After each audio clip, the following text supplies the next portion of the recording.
Hi, this is Mike Riley. I'm a former basketball coach, a retired coach right now.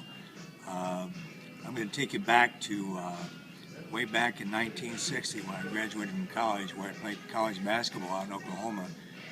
And I had majored in School of Business Administration with majors in accounting and economics. And so I was applying for jobs in Findlay, Ohio with Marathon Oil and also with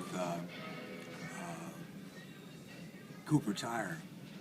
And I had several interviews, and they were going to put me in management training programs, accounting training, and so on.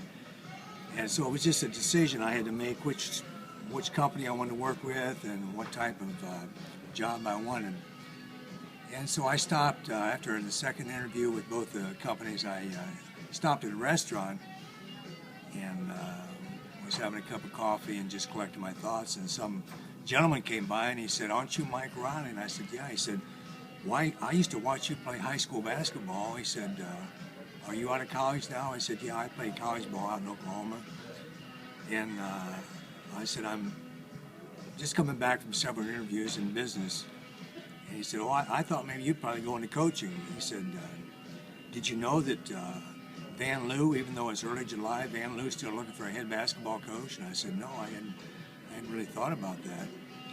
And so he left, and I kept sitting there realizing how important basketball had been to my life since I'd been a young kid playing basketball and through junior high and on into college and so on. And so I drove to this small town, which was only like 450 people, and I saw a couple of little girls riding their bicycles. And I said, "Does your superintendent live here in town?" And they said, "Yeah, in that white house up there." So I pulled up to the house and knocked on the door, and of course I had a suit and tie on since I'd already been interviewing for jobs in business.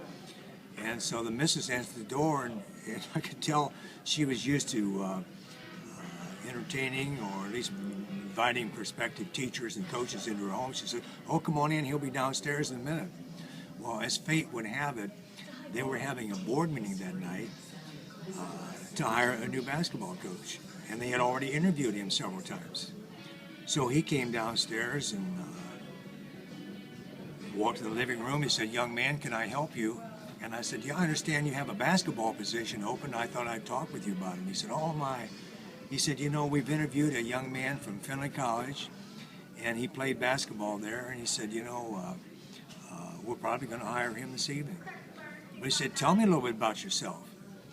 And so I told him about how important basketball was to me, and I had played college basketball in Oklahoma. And I said, "You know, on a lot of occasions, a coach would, when we were playing maybe in New Mexico or Kansas or wherever, we would have a Saturday afternoon or Saturday night game, and we'd be in a motel on Friday night.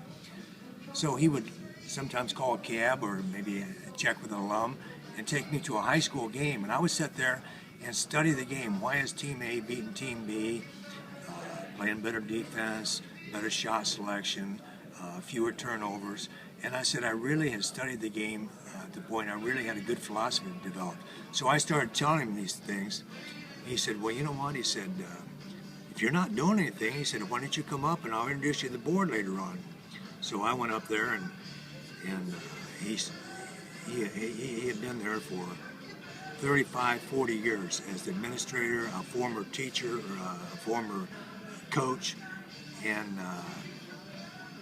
I heard him telling the board, I was seated down the hallway, and he said, "I think we're getting ready to make a bad decision here. I think we're getting ready to hire the wrong coach." And he said, "I want to introduce you to this young man who came by my house earlier this evening." And he said, "I think he's the guy we should hire." Well, within an hour, I was signing a contract to be the head basketball coach at tiny Van Loo, Ohio. We had an enrollment of about 40 boys in the high school in the top four, but they were very competitive. They were hard-nosed kids, and they really enjoyed the coaching philosophy that I brought forward. And in 3 years I was there, we won 3 league championships. We won 3 sectionals, went to district finals several times, and it was just one of the great moments in my life. And I guess fate would have it that I stopped off for 3 years and had just a great experience coaching young farm kids and young athletes who really wanted to win basketball games. So, Mike, what you're saying then is, if you'd not knocked on that door, if you'd not taken the steps that you'd taken, where do you think you'd be today?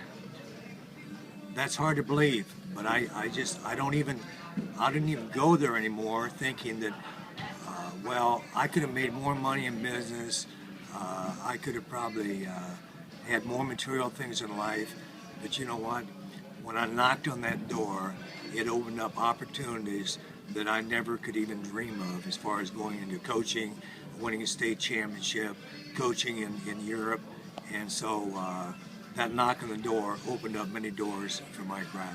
It's amazing what happens when you knock on a door and follow your dream, isn't it? That's true.